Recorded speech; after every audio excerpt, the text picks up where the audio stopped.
Hello and welcome. Top defence news की एक fresh episode में आप सबको स्वागत है फ्रेंड्स। आज की इस टॉपिक में बात करेंगे पाकिस्तान और चाइना की बढ़ेगी निगरानी, आतंक पर लगाने जा रहा है भारत लगाम, घुसपैठी होगी नाकाम, बॉर्डर पर तैनात होगी न्यू लेजर अत्याधुनिक एंटी ड्रोन सिस्टम। रक्षा मंत्रालय द्वारा हाल ही में न्यू मंजूरी अपडेट की गई है, जहां पर आपातकालीन परिस्थिति में भारत इसको खरीदने की तैयारी कर रहा है। इस हिसाब से यदि हम बात करेंगे नौ न्यू सिस्टम जम्मू कश्मीर क्षेत्र में आतंकवाद विरोधी और घुसपैठी विरोधी के तहत अभियान को मजबूत करने के लिए इस उद्देश्य में भारत इसको खरीदने जा रहा है।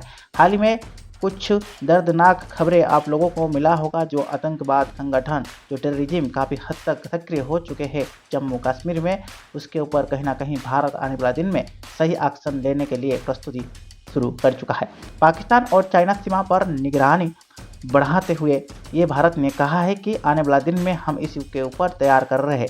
इस जाने की तैयारी के हिसाब से भारतीय सेना इन दिनों इस देश की बॉर्डर पर न्यू लेजर आधारित ग्राउंड ड्रोन सिस्टम तैनात करने की तैयारी कर रहा है। इस लेजर आधारित काउंटेंट ड्रोन सिस्टम के जरिए सिर्फ आतंकवाद विरोध नहीं, बल्कि आने वाला दिन में न्यू वेपन सिस्टम की भारत अपडेट कर रहा है। इस गतिविधियां पर लगाम लगाने, बल्कि सीमा पर से घुसपैठियों भी आने वाला दिन में उसको अपडेट करने के लिए नाकाम हो जाएगी। भारत जब प्रत्येक ऊर्जा हथियार प्रणाली के क्षेत्र में न्यू सफलता हासिल कर रहा है, ऐसे समय पर भारतीय सेना नौ और लेजर आधारित एंटी ड्रोन सिस्टम हासिल करने जा रहा है।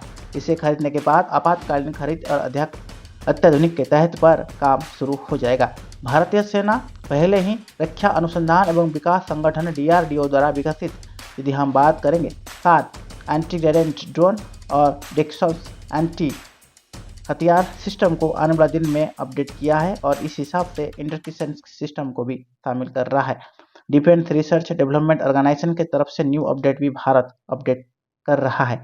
इसमें यदि मैं बात करूं, new drone detection and introduction system develop किया जा रहा है, और डिफेंस रिसर्च डेवलपमेंट ऑर्गेनाइजेशन के द्वारा इसको आने वाला दिन में और भी ज़्यादा बढ़ावा मिल सकता है।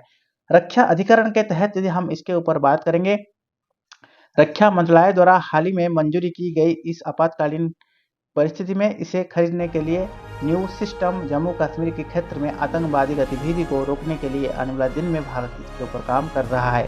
इस घुसपैठी विरोध अभियान के तहत इसे मजबूत करने के लिए भारत कहीं ना कहीं सफलपूर्वक इसके ऊपर काम कर रहा है, और इस हिसाब से रक्षा अधिकारियों के तहत आने वाला दिन में इसके ऊपर काम शुरू हो सकता है। जहाँ तक ये अपडेट आ रहा है फ्रेंड्स, मैं आप लोगों के साथ शेयर करने जा रहा हूँ। इस प्रणाली के तहत जब पाकिस्तान सेना की एक ड्रोन के जम्मू क्षेत्र में, जम्मू एंड कश्मीर क्षेत्र में 16 फोर्स और जिम्मेदारी वाली हलाक मर, जहाँ तक हम गिराने की बात किए थे, उसी पॉइंट पर उन्होंने ये बताया था कि यह ड्रोन चाइना मूल का था, और ऐसे भारतीय सेना की वायु रक्षा न्यू अपडेट के तहत आने वाला दिन में भी इसको अपडेट किए थे। उस हिसाब से हम बात करेंगे, इसे सटीक रेंज और सटीक दिशा में दिखाने के लिए इंडियन आर्मी इसके ऊपर काम कर रहा है। दक्षिण में तैनात यह प्रणाली में 2 कैलोवेट लेजर बीम से लेस किया गया है, जो कि 800 से लेकर 1000 मीटर की प्रभावी रेंज में दुश्मन की ड्रोन को मार गिराने में सक्षम रखता है। DRDO द्वारा विकसित यह प्रणाली भारतीय सेना और अन्य सुरक्षा बलों द्वारा सक्रिय रूप से एंटी ड्रोन अभियान को इस्तेमाल किया जा रहा है। भारत इसके ऊपर आने वाले दिन में कहीं सारा काम कर रहा है, और इसको भी मॉडिफाई किया जा रहा है। ये न्यू प्रणाली अगले 2 वर्षों में तैनात के लिए तैयार होने की उम्मीद जताया जा रहा है। भारत उन चुनिंदा देशों के लिए शामिल हो गया है जिनके पास ऐसे आधुनिक तकनीक मौजूद है, और आने वाला दिन में दुश्मन का मुंह तोड़ जवाब देने के लिए भारत हमेशा सदैव सदा तत्पर तैयार रहेगा। आज का टॉपिक कैसा था जरूर कमेंट बॉक्स में मेंशन कीजिए। तब तक friends keep watching top defence news.